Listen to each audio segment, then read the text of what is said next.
नमस्कार। 4 बज चुके हैं। कल हम लोगों ने ज्वर के बारे में कुछ चर्चा की थी। आज हाइपर एड्रेनलिज्म के बारे में चर्चा करेंगे। हमारे समक्ष नीलम शुक्ला, मुकेश रावत, हरजीत सिंह जी, मनोरंजन साहू, योगेश मिश्रा, सलोनी गुप्ता, इस तरीके से धीरे धीरे विकास महाजन, आदित्य त्रिपाठी, सुकुमार जोशी, सुनीता साहू आदि चिकित्सक समय पर उपस्थित होकर जुड़ रहे हैं। आइए पहले कुछ प्रश्न ले लेते हैं। डॉक्टर निशा गर्ग, इनका प्रश्न है क्रॉनिक कोल्ड। मुझे लगता है क्रॉनिक कोल्ड का मतलब रेनाइटिस से है, जीर्ण प्रतिश्याय से है, ऐसा मुझे लगता है। उनका कहना है कि त्रिकटु चूर्ण और शहद उनको दे रहे हैं लेकिन आराम नहीं हो रहा है।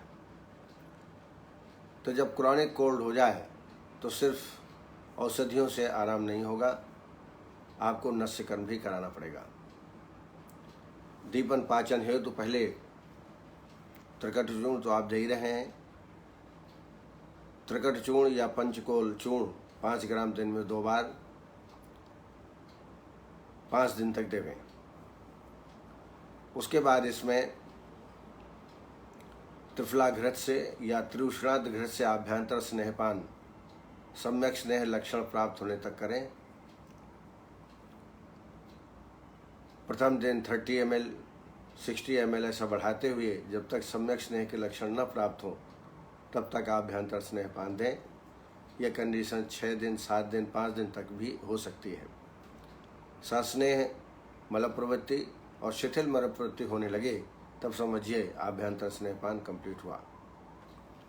उसके बाद फिर 1 दिन स्वेदन करें। मान लीजिए आज सम्यक स्नेह के लक्षण मिले तो कल वाह्य अभ्यंग और वाह्य स्वेदन और परसों वमन कराना है।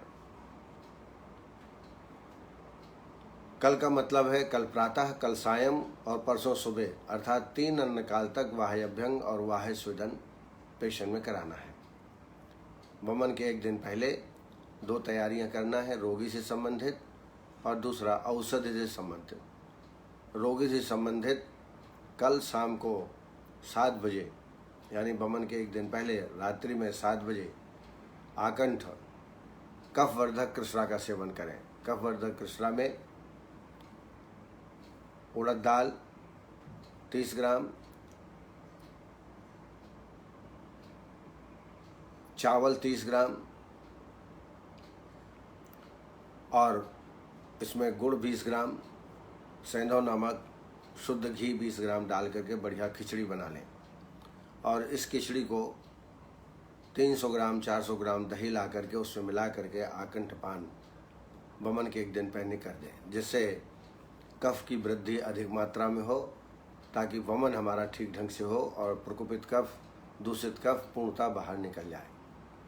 और औषधि से संबंधित मदन फल कल्प तैयार करना है, जिसके लिए कॉमन कोल्ड है तो इसमें मुलैठी और गिलोय ये 30-30 ग्राम लेके योगुट करके काढ़ा बना लें 100 ml। और इसमें 15 ग्राम 12 से 15 ग्राम मदन फल पिपली चयन कर लें, काली काली, और योगुट करके उसमें डाल दें 1 दिन पहले काढ़ा बना करके। और जिस दिन वमन कराना है प्रातःकाल उसको मसल दें, छान लें। छानने के बाद 2.5 ग्राम सेंधव नमक और 20 ग्राम शहद मिला करके ये मदन फल कल्प तैयार होगा। इससे आप वमन करा दें। वमन कराने के बाद जैसे आप वमन कराते हो तो पहले आपको मान लीजिए पेशेंट आपके पास 8 बजे आया तो आप वाह्य अभ्यंग और वाह्य स्वेदन सर्वांग कर दीजिए। और उसका पल्स रेट है, वेट है, बीपी है, श्वास की गति है, ये सब नोट कर लीजिए, लक्षण नोट कर लीजिए। उसके बाद 8:30 बजे आधा किलो दूध पिला दीजिए, थोड़ा सा गुड़ मिला करके कुनकुना। और फिर 9 बजे आकंठ वमनोपक द्रव्य दुग्ध या गन्ने का रस आकंठ करीब 2 लीटर 3 लीटर पिला दीजिए। उसके बाद मदन फल कल्प दे करके और पित्तांत होने तक वमन कराइए। बीच में यदि वमन न हो तो मुलैठी काढ़े का भी सेवन करा सकते हैं। एक अर्चना जी हैं, अर्चना जायसवाल जी, जो कि लखनऊ की रहने वाली हैं। उन्होंने पहली बार वमन कराया है इसी विधि से और बहुत ही सक्सेस रही। मुझे बड़ी प्रसन्नता है कि बिना देखे, बिना एक्सपीरियंस्ड, सिर्फ ये व्याख्यान हो रहा है और उनका बार बार फोन आता था, उनको विधि विधान बताई गई और बढ़िया पित्तांत वमन उन्होंने कराया। पेशेंट को किसी भी प्रकार की कोई तकलीफ नहीं है। तो आप भी वमन करा सकते हैं। आपकी दृढ़ इच्छा शक्ति होना चाहिए। वमन कराने के बाद अच्छा होगा कि विरेचन करा दें।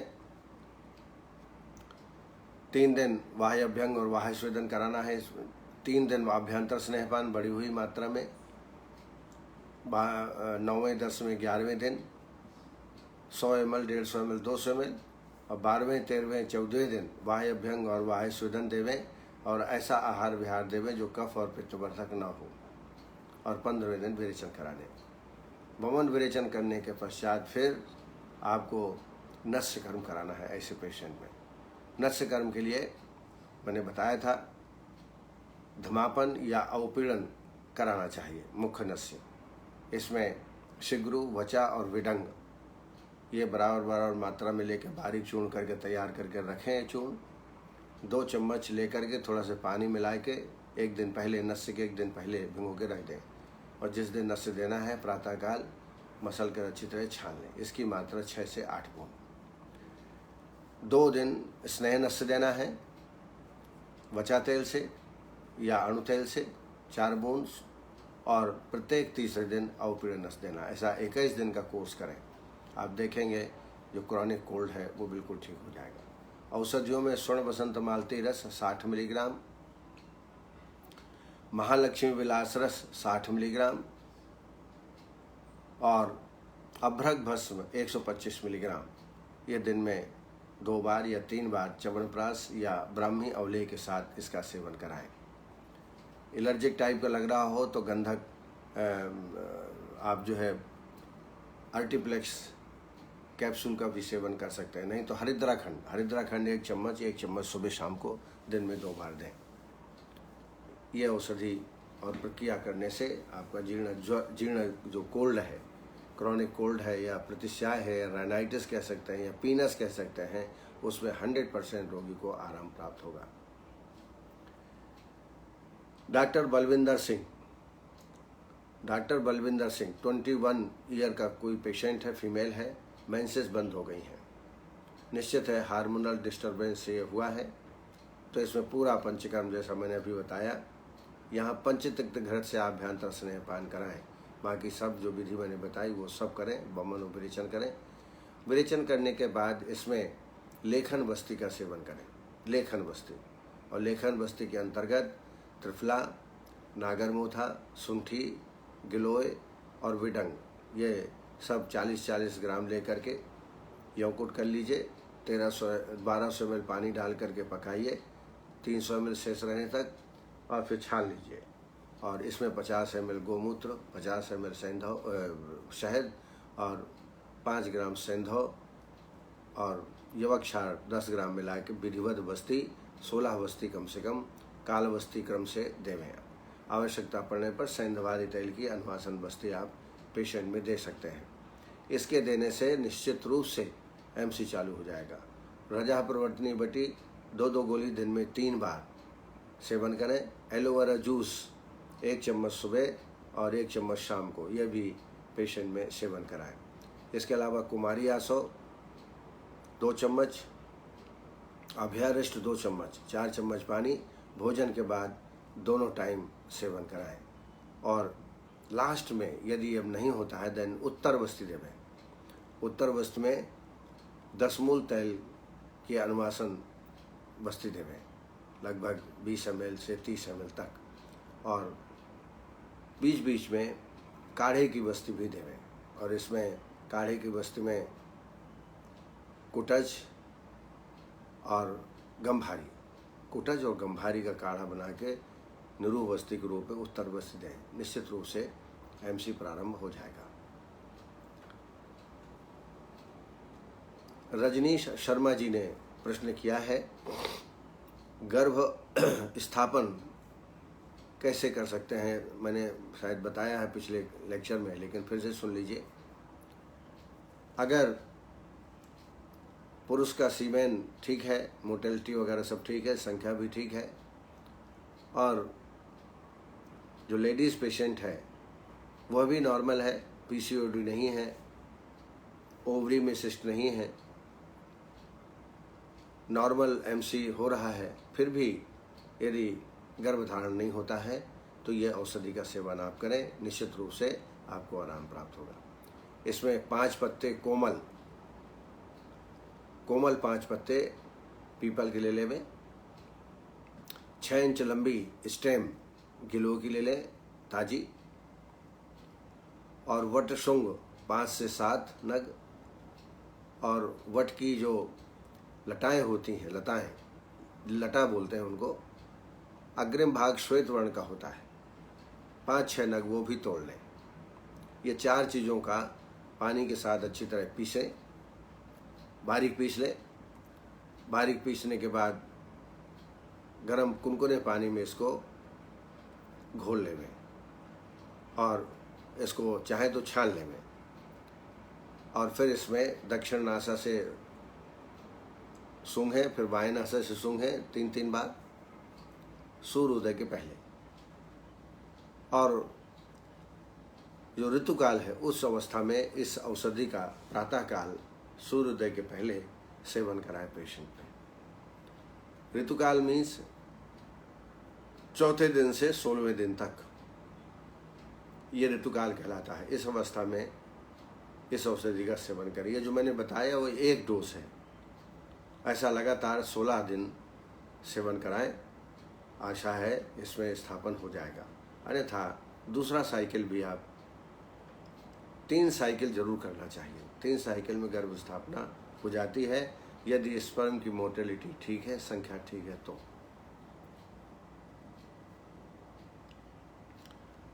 वर्षा वाघ, उन्होंने पीसीओडी की ट्रीटमेंट के बारे में पूछा है।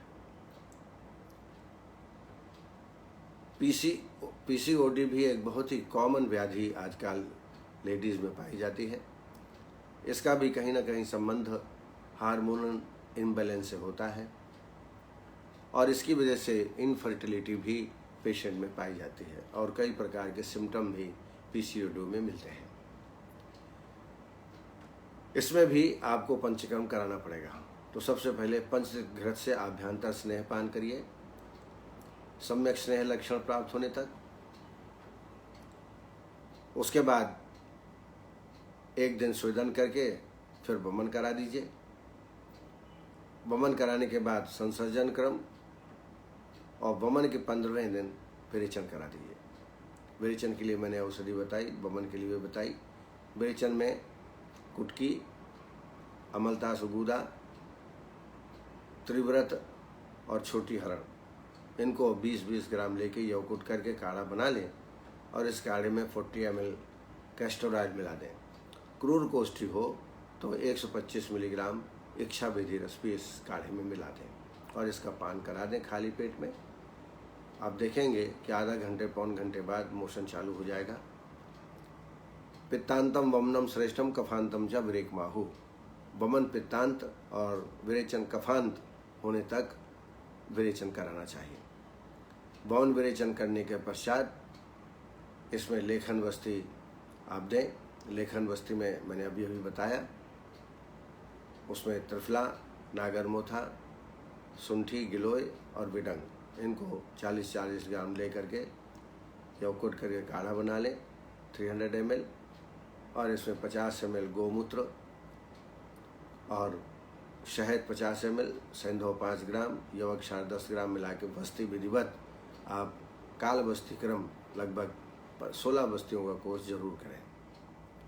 और इसके बाद फिर कांचनादि गुलू, गोक्षुरादि गुलू 2-2 गोली दिन में 2 बार पानी के साथ देवें। साथ में कुमारी आसो 4 चम्मच पानी भोजन के बाद लगातार दें। ऐसा लगातार 3 महीने तक ट्रीटमेंट दें तो निश्चित है इसमें सफलता आपको प्राप्त होगी। दूसरा कोर्स भी आप वस्ती का दे सकते हैं। 2 कोर्स देंगे तो निश्चित रूप से पीसीओडी में लाभ प्राप्त होगा। डॉक्टर आशा गुप्ता, इन्होंने गर्भ स्थापना के बारे में ही पूछा है, तो मैंने जो ये डोज बताया वो 1 दिन का है। ऐसा लगभग 16 दिन आपको ऋतुकाल में प्रयोग करना है। और सबसे बड़ी बात काउंसलिंग, दोनों को पति पत्नी को गर्भाधान की प्रक्रिया के बारे में सारी बातें समझाना चाहिए, तो ही इसमें सक्सेस प्राप्त होती है। डॉक्टर वीना राठौर, उठने बैठने में घुटने में दर्द होता है। उठने बैठने में घुटने में दर्द होता है मतलब निश्चित है ये संधिवात का केस है, ऑस्टियोआर्थराइटिस। और यदि 50 साल के ऊपर की उम्र वाले हैं, सीनियर सिटीजन हैं, तो उनको तो प्रॉब्लम होती ही है, जिसको ऑस्टियोआर्थराइटिस कहते हैं। सामान्य भाषा में साइनवल फ्लूइड घुटने में कम हो जाता है। इससे मूवमेंट जब करते हैं तो हड्डियों में घिसाव होता है और तकलीफ होती है। और यदि आम बात है तो उसमें स्वेलिंग होगी और जानू के साथ साथ दूसरे जॉइंट्स भी, जैसे एंकल जॉइंट हैं, रिस्ट जॉइंट हैं, एल्बो जॉइंट है, वो भी इफेक्टेड होंगे यदि आम बात है। लेकिन संधिवात में प्रायशः जानू संधि में ही उठने बैठने में आकुंचने प्रसारणे च वेदना, आकुंचन प्रसारण में वेदना होती है। और जब आप मूवमेंट कराएंगे जानू संधि का तो उसमें क्रेपिटेशन जैसी आवाज़ आएगी, खट खट खट की आवाज़, तो समझ लीजिए ये संधिवात का केस है। प्रारंभिक अवस्था है, अभी आप ट्रीटमेंट इसका कर सकते हैं। जानुवस्ती इसके लिए बढ़िया ट्रीटमेंट है।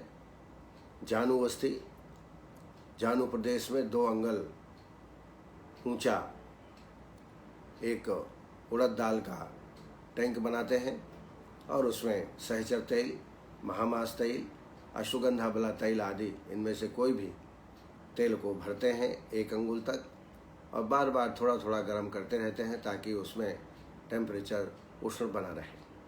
और ये लगभग 45 मिनट तक धारण करते हैं जानुवस्ती का। जानुवस्ती के बाद जानू धारा भी इसमें उपयोगी है। जानू के नीचे कोई बर्तन रख दीजिए और जो नस में या प्राकृतिक चिकित्सा में जो लोटे उपयोग किए जाते हैं नेति कर्म के लिए, वो ले लें, उसमें ऑयल भरें और लगभग 1 फुट की दूरी से धारा छोड़ें पेशेंट में, और वो तेल फिर कुनकुना करके फिर कलेक्ट करके और धारा दे सकते हैं। ऐसा धारा स्वेद लगभग 15 दिन करें, फॉलोड बाई पत्रपिंड स्वेद। जब भी आप जानुवस्ती करते हैं या जानू धारा करते हैं तो उसके पश्चात पत्रपिंड स्वेद जरूर करना चाहिए। पत्रपिंड स्वेद आप जानते हैं, उसमें निर्गुंडी, अर्कपत्ता, एरण्यपत्रा, अड़ूसा, इन सब पत्तों को कलेक्ट करके बारीक कर लें, ताजे पत्ते चाहिए, और फिर उसमें छौंक लगा दें। संधिवात है तो आपको अश्वगंधा बला तेल या सहचर तेल या महामास तेल लेना है। नारायण तेल भी ले सकते हैं। नारायण तेल या कोई भी तेल जो मैंने बताए लगभग 50 ml की मात्रा में कढ़ाई में डालें, फिर उसमें जीरा, लहसुन, मेथी आदि का बघार लगा दें और फिर इसको छौंक दें जो मैंने पत्र बताए, और इसमें नींबू छोटे छोटे टुकड़े काट के डाल दें, साथ में थोड़ा से नारियल भूरा भी डालें और इसको धीरे धीरे पकाएं, जैसे कि हम पालक और जो हरी सब्जी पकाते हैं, पालक या और भी हरी सब्जी, तो वैसा पकाएं। जब लुगदी बनने लगे तब तक उसको पकाएं। पानी नहीं डालना है, बहुत हल्का छिटके पानी डाल सकते हैं क्योंकि हरे द्रव्य है उसमें पानी निकलता है। ढक देवें तो अच्छा पक जाएगा। फिर इसकी 2 पोटली बना लें और जो तेल मैंने बताए, सहचर या अश्वगंधा बला तेल या महामास तेल, नारायण तेल, उसको मोटे तवे में लगभग 100 ml डालें और फिर उस पोटली को उस गर्म करते हुए तेल में डुबो करके जानू प्रदेश में स्वेदन करना है। यह लगभग 20 मिनट तक की प्रक्रिया करनी चाहिए। इसको बोलते हैं पत्रपिंड स्वेद। इसमें जो ऑस्टियोफाइट्स बढ़े हुए होते हैं वो नष्ट होते हैं, वेदना में तुरंत आराम प्राप्त होता है। तो जानुवस्ती, जानुधारा और पत्रपिंड स्वेद ये इसमें करना चाहिए। इसके अलावा महायोगराज गुगुलू 2 गोली सुबह 2 गोली शाम को। औषधियों में आम वातारी रस 250 मिलीग्राम, महावात विध्वंसन 125 मिलीग्राम और गिलोय सत्व 250 मिलीग्राम ऐसी एक मात्रा हुई है।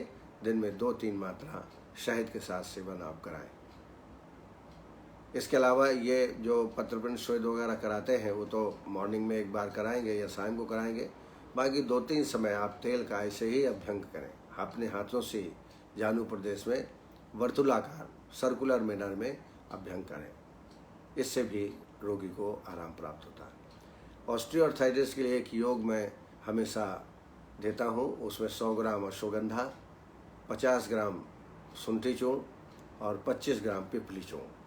ये योग बहुत ही उपयोगी है। इसका ऑस्टियोआर्थराइटिस में संधिवात में लगभग 2 महीने 3 महीने तक इसका प्रयोग करें। 1 चम्मच सुबह, 1 चम्मच शाम को पानी के साथ। बहुत ही उपयोगी है। इस पर मैंने रिसर्च भी की है और पेपर भी पब्लिश हुआ है। बहुत ही उपयोगी है, इसका प्रयोग आप करें। स्वाति दुबे जी ने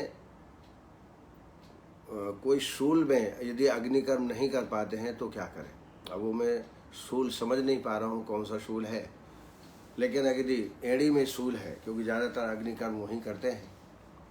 अगर अग्निकर्म नहीं करते हैं तो आप दशांग लेप करीब 20 ग्राम लेके आधा कप पानी और 1 चम्मच सरसों तेल डाल करके गाढ़ा होने तक, लेप तैयार होने तक इसको पकाएं और इफेक्टेड पार्ट में उसको रख करके और कपड़ा बंधन कर दें रात्रि में सोते टाइम। इससे काफ़ी पेशेंट में आराम होगा। प्रातःकाल संधवादि तेल से अच्छी तरह मालिश करें।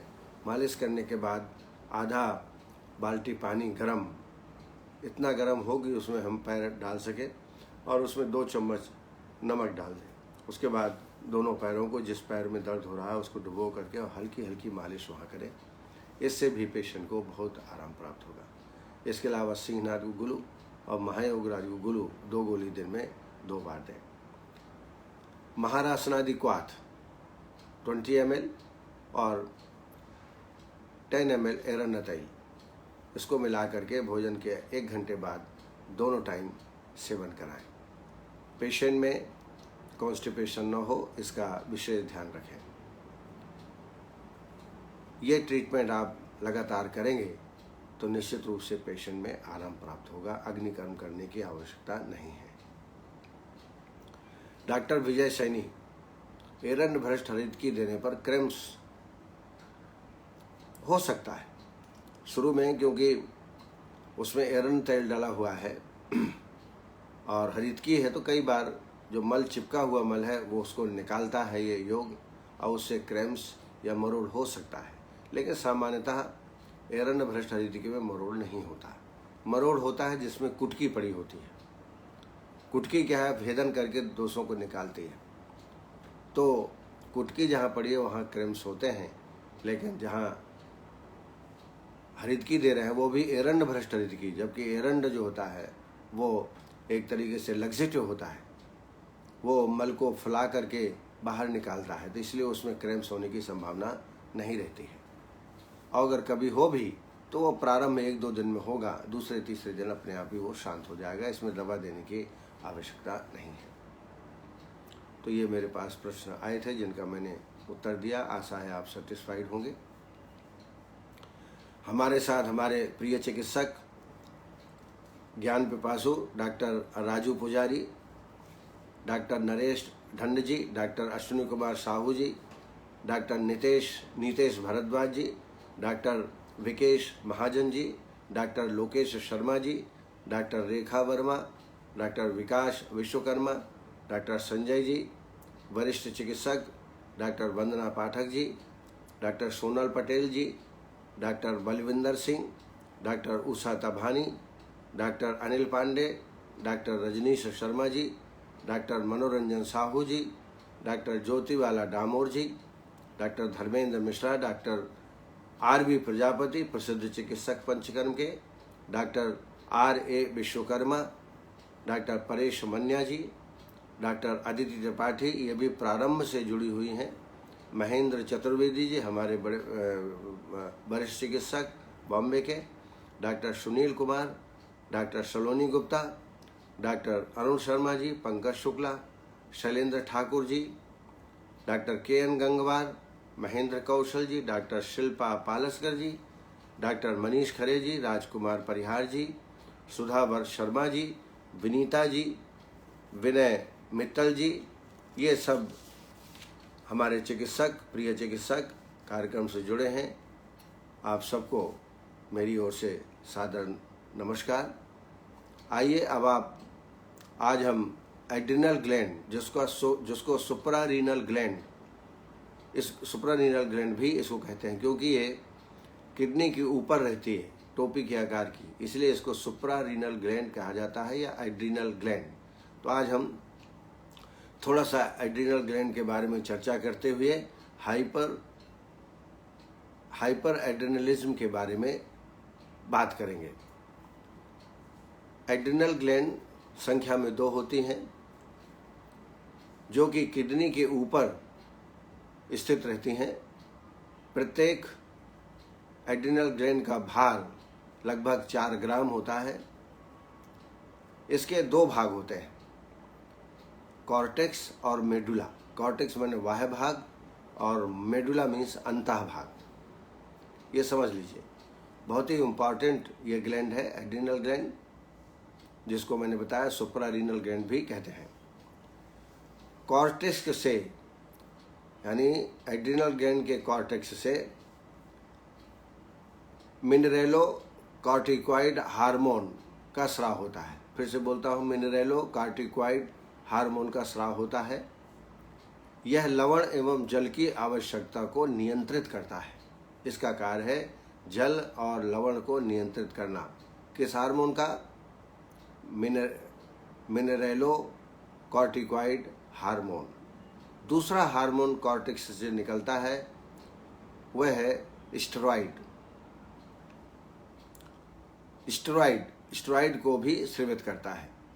यह हार्मोन जो जनन ग्रंथियां हैं, जननांगों के विकास के लिए जिम्मेदार है। स्टेरॉइड बहुत ही इम्पॉर्टेंट हार्मोन है, जो कि जननांगों को विकसित करता है। तो इस तरीके से कॉर्टेक्स से 2 प्रकार के हार्मोन निकलते हैं, मिनरेलो कॉर्टिकॉइड हार्मोन और दूसरा स्टेरॉइड। ये कॉर्टेक्स से निकलते हैं। मेडुला से स्रावित हार्मोन ब्लड प्रेशर को नियंत्रित करता है, बढ़ाता है, और इनवॉलंटरी मूवमेंट जो मसल्स को है उसको भी उत्तेजित करता है। यह मेडुला में स्रावित हार्मोन के द्वारा होता है। और दूसरा एक और महत्वपूर्ण कार्य होता है, वह है यकृत में शर्करा का निर्माण।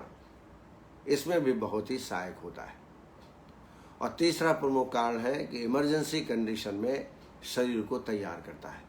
तो इस तरीके से आपने देखा कि एड्रिनल ग्लैंड बहुत ही इम्पॉर्टेंट है। 2 भाग हैं, कॉर्टेक्स और मेडुला। कॉर्टेक्स में 2 प्रकार के हार्मोन स्रावित होते हैं,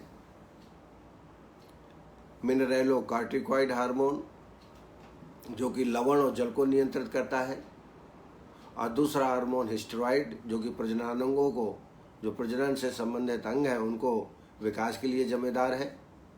और मेडुला से जो हार्मोन स्रावित होते हैं वह ब्लड प्रेशर को बढ़ाता है, इनवॉलंटरी मूवमेंट मसल्स को उत्तेजित करता है, और यकृत में शर्करा निर्माण में सहायक होता है, और इमरजेंसी कंडीशन में शरीर को तैयार करता है। तो ये महत्वपूर्ण कार्य एड्रिनल ग्लैंड के होते हैं।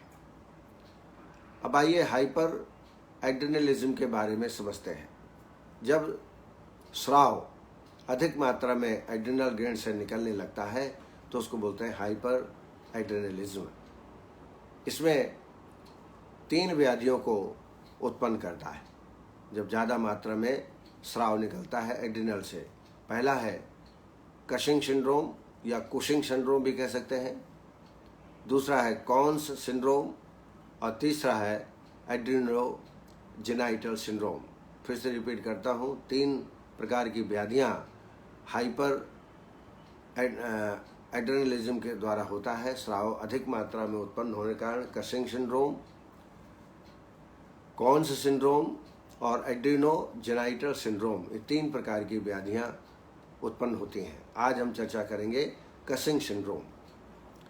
कशिंग सिंड्रोम इसलिए नाम दिया है कि अमेरिका के हार्वे कुशिन ने इसका अनुसंधान किया था, उन्हीं के नाम से ये कशिंग सिंड्रोम नाम पड़ गया। इस व्याधि में कार्टिसोल हार्मोन्स बढ़ा हुआ रहता है।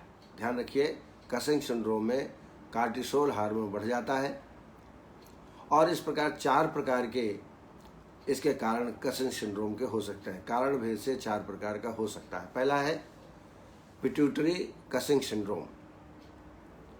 पिट्यूटरी ग्लैंड से ACTH एड्रिनोकार्टिकोट्रोफिक हार्मोन की उत्पत्ति होती है। यह बहुत ही इम्पॉर्टेंट हार्मोन है। एड्रिनो दूसरा ये कारण हुआ पिट्यूटरी कशिंग सिंड्रोम। जब ACTH की मात्रा का अधिक स्राव होने लगता है किसी कारण से, तब पिट्यूटरी कशिंग सिंड्रोम की उत्पत्ति होती है। दूसरा है एड्रिनल कशिंग सिंड्रोम। एड्रिनल, जब ACTH जो है एड्रिन से उत्पन्न होता है अधिक मात्रा में, तब भी ऐसा हो सकता है। दूसरा है एक्टोपिक कशिंग सिंड्रोम। जब ACTH की मात्रा कम हो जाती है तो इस प्रकार के लक्षण मिलते हैं। और चौथा है iatrogenic Cushing syndrome. Iatrogenic syndrome में लगातार ACTH का सेवन करने से ये बीमारी होती है। इस व्याधि का वर्णन सर्वप्रथम, जैसा मैंने बताया, अमेरिका के हार्वे कुशिन ने किया था, इसलिए इसका नाम कशिंग सिंड्रोम पड़ गया।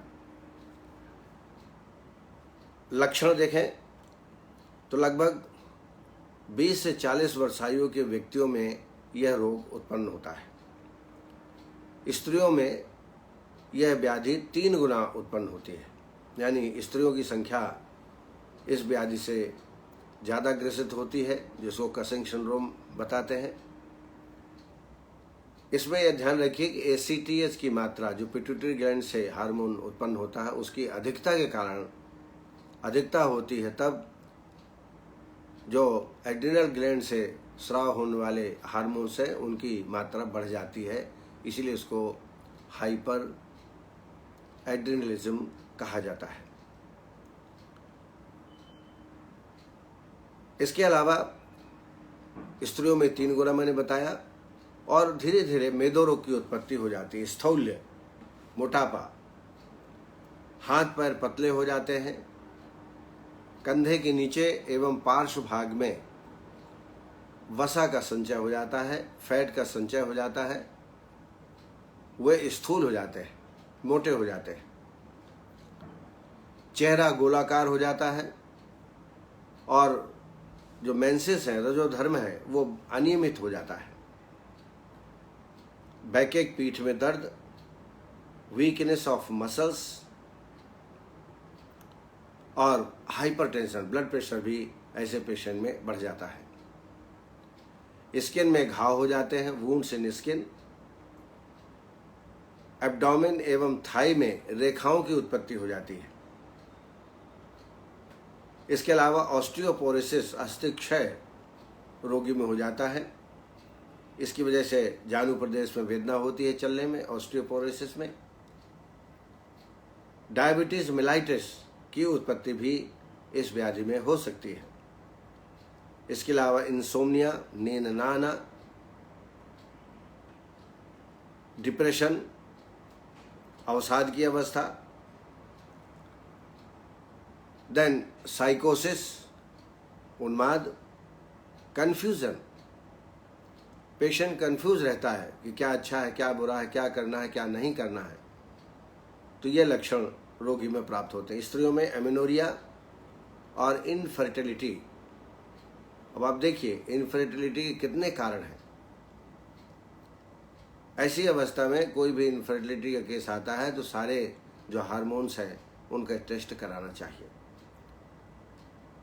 तभी हमारी चिकित्सा सटीक हो सकती है। आइए चिकित्सा के बारे में जानकारी लें थोड़ा से। तो सबसे पहले निदान परिवर्जन, खान पान सुधार करें, सम्यक दिनचर्या होना चाहिए, लाइफ स्टाइल अच्छी हो, पथ्यापथ्य संतुलित आहार का सेवन करें और लाक्षणिक चिकित्सा, साथ में योगा, सूर्य नमस्कार से लेकर जितने भी आप आसन कर सकते हैं वो करें, प्राणायाम जरूर करें और मेडिटेशन। जैसे इसमें देखा है कि ब्लड प्रेशर बढ़ जाता है, साइकोसिस होता है, डिप्रेशन होता है, कन्फ्यूज़न होता है, इंसोम्निया होता है, इनमें ध्यान मेडिटेशन करना बहुत ही उपयोगी होगा। इसके अलावा पंचकर्म के अंतर्गत शिरोधारा, शिरा तर्पण, पिचु धारण आप अवश्य करें। प्रतिवर्ष नस्य का सेवन करें, 2-2 बूंद की मात्रा लगातार दिन में 3-4 बार इसको सेवन करें। कॉन्स्टिपेशन हो तो विरेचन करा दें, अन्यथा एरण्य भ्रष्ट हरित की प्रतिदिन रात को सोती टाइम दें। सर्वांग अभ्यंग और सर्वांग स्वेदन करें, इससे पेशेंट में थोड़ा ताकत आती है, विश्वास पैदा होता है। और फिर लक्षणानुसार जैसे डायबिटीज़ है तो डायबिटीज का ट्रीटमेंट, मामज्जक घनबटी, गुड़माण घनबटी 2-2 गोली दिन में 2 बार भोजन के पहले दें। एक एमरी प्लस ग्रेन्यूल्स आता है, इसका भी सेवन आप भोजन के पहले 1-1 चम्मच दोनों टाइम कर सकते हैं। ऑस्टियोपोरोसिस है तो अस्थिक्षय से संबंधित पंचतिक्त क्षीरवस्ती ये बहुत ही उपयोगी है ऑस्टियोपोरोसिस के लिए। दूसरा गिलोय घनबटी 2 गोली सुबह 2 गोली शाम को। तो लक्षणानुसार भी चिकित्सा आपको, साइकोसिस है, उन्माद है तो उन्माद का ट्रीटमेंट करना पड़ेगा, डिप्रेशन है, डिप्रेशन का ट्रीटमेंट करना पड़ेगा। और इसके लिए मेध रसायन काढ़ा जो मैं सबको बताता हूँ, उसमें मंडूक पर्णी और शंखपुष्पी, मुलैठी, गिलोय इनका संभाग लेकर काढ़ा बना लें और इसका सेवन कराएं। तो ये जो पंचकर्म से संबंधित ट्रीटमेंट है वो जो लक्षण जैसा आपको मिलते हैं उस अनुसार रोगी में आपको करना। वुंड्स ऑफ इनके स्किन में वुंड्स हो जाते हैं तो वहाँ महामंजिष्टादिक्वाद, पंचनिम्ब चूर्ण या पंचनिम्ब बटी, आरोग्य वर्धनी, इसका सेवन आपको। हाइपरटेंशन है तो मैंने आपको योग बताया था, सर्पगंधा, गोक्षुर और शंखपुष्पी 100 ग्राम, गोक्षुर 50 ग्राम, सर्पगंधा 25 ग्राम, दोनों को मिला करके और आधा चम्मच दिन में आप दे सकते हैं। बैकएक और वीकनेस के लिए मैंने बताया वाह्य अभ्यंग और वाह्य स्वेदन करें। तो इस तरीके से आपको चिकित्सा व्यवस्था लक्षणानुसार भी करनी पड़ेगी। औषधियों में शिलाज इत्यादि लौह 250 मिलीग्राम, मल्ल सिंदूर 60 मिलीग्राम, आमल की चूर्ण 2.5 ग्राम। फिर से रिपीट करता हूँ, शिलाज इत्यादि लौह 250 मिलीग्राम, मल्ल सिंदूर 60 मिलीग्राम, आमल की चूर्ण 2.5 ग्राम। ये दिन में 2 बार शहद के साथ या दुग्ध के साथ इसका सेवन कराएं। इसके अलावा अश्वगंधा चूर्ण 2.5 ग्राम, प्रवाल पंचामृत 250 मिलीग्राम, श्रृंग भस्म 250 मिलीग्राम। फिर से अश्वगंधा 2.5 ग्राम, प्रवाल पंचामृत 250 मिलीग्राम, श्रृंग भस्म 250 मिलीग्राम। ये शहद के साथ दिन में 2 बार या च्यवनप्राश या ब्राह्मी अवलेह के साथ इसका सेवन कराएं। इसके अलावा अग्नितुंडी बटी और नवाक गुगुलू, अग्नितुंडी बटी 2 गोली और नवाक गुगुलू 2 गोली दिन में 2 बार सेवन कराएं। अशोकारिष्ट और 10 मूलारिष्ट 2 चम्मच, अशोकारिष्ट 10 मूलारिष्ट 2 चम्मच भोजन के बाद स्त्रियों में इसका प्रयोग आप कराएं। गंधर्व हरित की रात्रि में सोते टाइम भोजन के 2 घंटे बाद दे दें, जिससे मोशन प्रतिदिन अच्छा हो। आमलक के आदि रसायन, इसका उपयोग भी बहुत ही उत्तम है, 5 ग्राम दिन में 2 बार दूध के साथ या पानी के साथ सेवन कराएं। ब्लड प्रेशर की अवस्था में जैसा मैंने बताया सर्पगंधा, शंखपुष्पी और गोक्षुर का योग जो मैंने बताया उसका आवश्यकता अनुसार इसका प्रयोग आप कर सकते हैं। तो हमेशा लक्षणों का ज्ञान बहुत ही आवश्यक है। मान लीजिए आप डायग्नोस नहीं कर पाते हैं तो लक्षणों के आधार पर दोष की कल्पना कर लें, क्योंकि हर रोग का नामकरण दिया जाना संभव नहीं है। जैसे कई बार अपन ने चर्चा की, विकारानाम अकुशलो न जिह्वात कदाचन न ही सर्व विकारानाम नाम तो अस्ति ध्रुवा स्थिति सयोग कुप्ता दोषा समुत्थान विशेषता स्थानांतरणगतस्यो जन्यत्याम्यान बहून तस्माद् विकार प्रकृति अधिष्ठानांतरण च समुत्थान विशेषा से बुद्ध्वा कर्म समाचरित। तो लक्षण बड़े महत्वपूर्ण होते हैं, उनको देख करके चिकित्सा व्यवस्था आपको बनानी चाहिए, क्योंकि कहा गया है कि हर व्याधि का नामकरण दिया जाना संभव नहीं है और आवश्यक भी नहीं है। इन्हीं शब्दों के साथ मैं अपनी वाणी को विराम देता हूँ। कल फिर आपसे मुलाकात होगी, तब तक के लिए आपको बहुत बहुत धन्यवाद। नमस्कार। जय आयुर्वेद।